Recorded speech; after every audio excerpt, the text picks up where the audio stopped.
semuanya, welcome back to 31. Kenapa podcastnya namanya 31? Karena di dalam kelas Lapsar saya udah ada di nomor urut 31. Ya, agak kurang menarik tapi kita coba. Sebelumnya perkenalkan, nama saya Safira. Untuk beberapa menit ke depan saya akan menemani Anda berbincang-bincang tentang perilaku ASN masa kini. Tapi sebelum masuk ke topiknya, saya mau memperkenalkan dulu nih Bapak yang ada di sebelah saya ini. Mari silakan Bapak. Ya, oke. Nama saya Angga Pramudita Respati, SIPMA. Di sini saya sebagai analis jabatan di bidang sekretariat di Subbag Umpek, lebih tepatnya di subbagian umum kepegawaian. Baik Bapak, jadi untuk menjadi ASN yang profesional nih, tentu saja sudah dibekali dong dengan nilai-nilai dasar ASN seperti akuntabilitas, nasionalisme, etika publik, komitmen mutu, serta anti korupsi. Nah, yang pertama menyinggung tentang akuntabilitas. Jadi menurut pandangan Bapak sendiri, akuntabilitas itu seperti apa ya Pak? Akuntabilitas ya, kalau akuntabilitas menurut saya itu suatu keadaan di mana itu kita bisa mempertanggungjawabkan keadaan tersebut. Tidak jauh bedanya kalau kita sebagai ASN, itu berarti kita harus bisa mempertanggungjawabkan apa yang kita kerjakan. Ya, baik Bapak. Ya, seperti itu. Oh, baik Bapak. Jadi so far sampai sekarang ini di lingkungan kerja Bapak pun berarti semua PNS sudah menggambarkan nilai-nilai akuntabilitas. Nah, jadi menurut Bapak sendiri nih, pandangan Bapak mengenai PNS yang akuntabel itu bagaimana, Pak? Kalau menurut saya sesuai dengan Undang-Undang ASN sendiri nih. Undang-Undang ASN sendiri kita dituntut untuk setiap tahun atau setiap bulan kita mengisi namanya sasaran kinerja pegawai. Lalu setelah itu nanti hasilnya penilaian kinerja pegawai. Itu menurut saya sebagai wujud akuntabilitas yang ASN punyai dalam melaksanakan tugasnya. Oh iya begitu, tapi Bapak, menurut saya PNS yang akuntabel adalah PNS yang mampu mengambil pilihan yang tepat ketika terjadi konflik kepentingan. Kemudian dia juga tidak terlibat dalam politik praktis, dapat melayani masyarakat secara adil dan konsisten dalam melaksanakan tugasnya. Itu sendiri menurut saya, Pak. Tapi Bapak, ternyata masih banyak PNS yang belum melaksanakan nilai-nilai akuntabilitas tersebut, Pak. Menurut Bapak nih, bagaimana tanggapan Bapak terhadap masih seringnya dijumpainya kasus PNS yang tidak taat aturan maupun belum menempatkan dirinya sebagai pelayan publik, Pak? Oke, kalau untuk itu adalah person to person ya. Sebenarnya di sini fungsi pengawasannya yang lebih penting, karena menurut undang-undang juga sudah jelas kita sebagai ASN dituntut memang harus profesional sebagai abdi masyarakat ya. Kalau untuk itu kita serahkan ke mekanisme yang berlaku. Jika memang ketahuan yang bersangkutan untuk main-main tidak sesuai dengan aturan, ya nanti mekanisme yang akan berjalan seperti itu. Berarti dihukumnya sesuai PP 53 tahun 2010 ya Pak? Iya betul ya. Berarti bagus sekali ya Pak kondisi lingkungan di kantor begitu Pak. Kan karena semua orang di kantor sudah mengindahkan aturan-aturan yang berlaku begitu ya Pak? Ya betul, sudah mengindahkan, tapi tidak untuk kemungkinan memang ada 1-2 orang ya yang memang kadang ada yang tentang kedisiplinan dan lain sebagainya. Cuma sebagai atasan langsung yang bersangkutan pasti sudah menegur. Karena di sini sudah sistemik juga ya, sudah ada sinaga dan lain sebagainya, ada yang outputnya nanti tentang penilaian kinerja pegawai pasti akan kelihatan di situ. Kemudian tentang nasionalisme Pak, jadi nasionalisme adalah sikap cinta kita terhadap negara.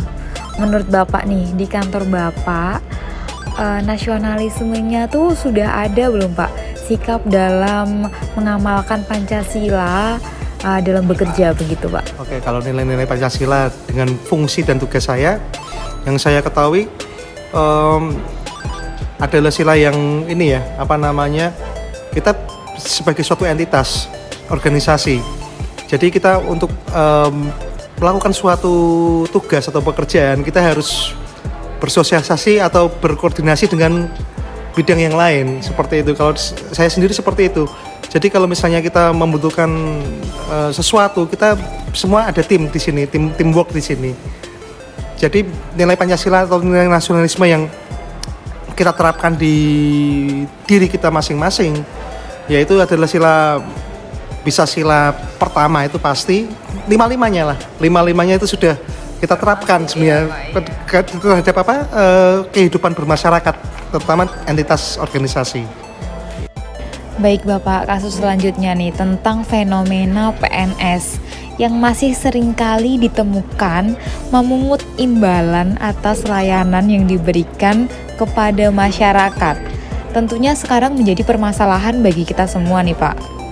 Kemudian ada istilah, jika ingin cepat harus ada uang pelicin.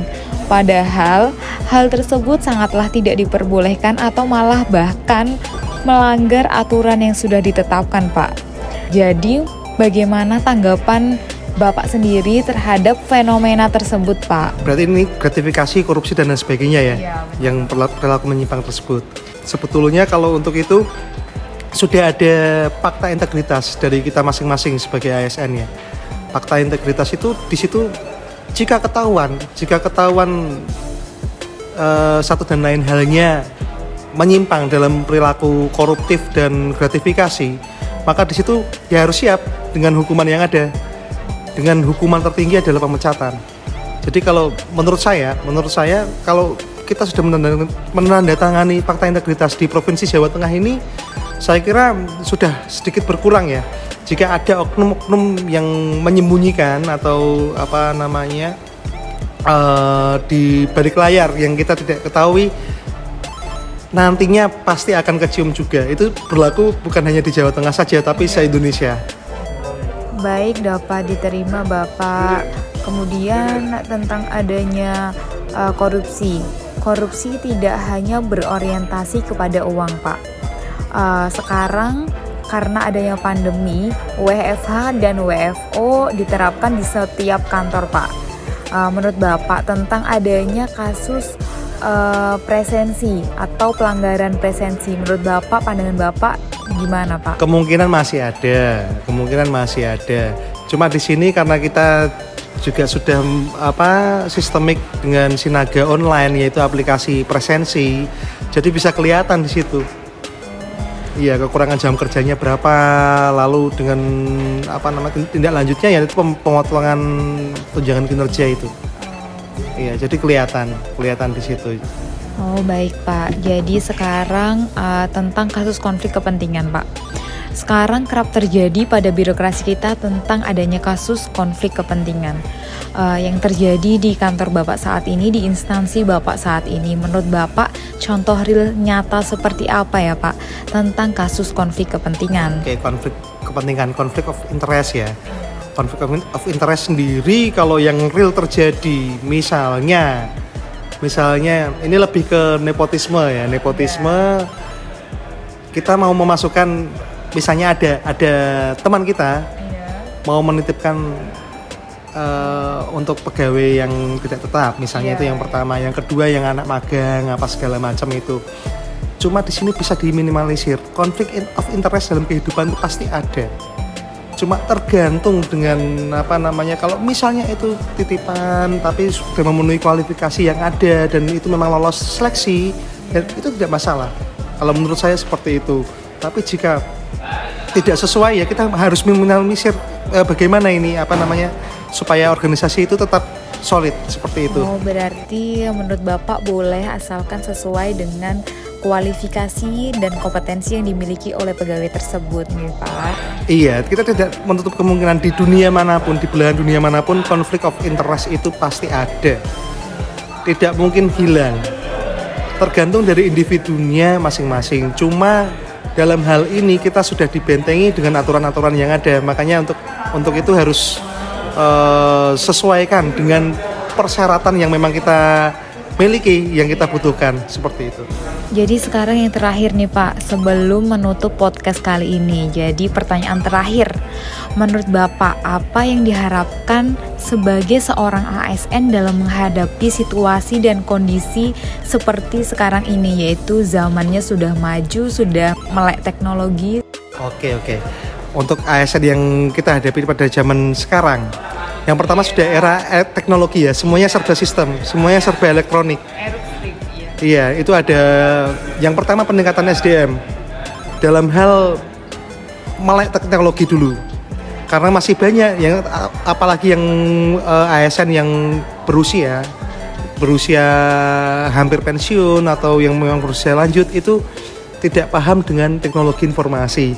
Maka dari itu pembinaan SDM itu memang harus tetap kita lakukan sedikit demi sedikit, step by step, karena memang sudah usia ya, kita tidak bisa langsung untuk dengan mereka harus ahli, tidak, tapi setidaknya mereka mengerti dan memahami bagaimana, karena itu juga sebagai pedoman atau penunjang pelaksanaan tugas. Oke, jadi sekarang memang kita harus mengikuti perkembangan zaman karena sekarang zamannya sudah serba milenial, serba elektronik. Iya, ya, memang Pak? itu sudah diamanatkan memang seperti itu. Kalau tidak ya nanti mau bagaimana, semuanya sudah sistem elektronik, tidak bisa kerja dong nanti yang bersangkutannya, seperti itu.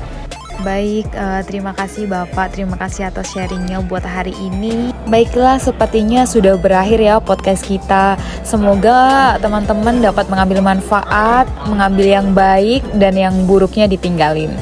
Oke, salam 31. Sampai jumpa kembali di podcast selanjutnya.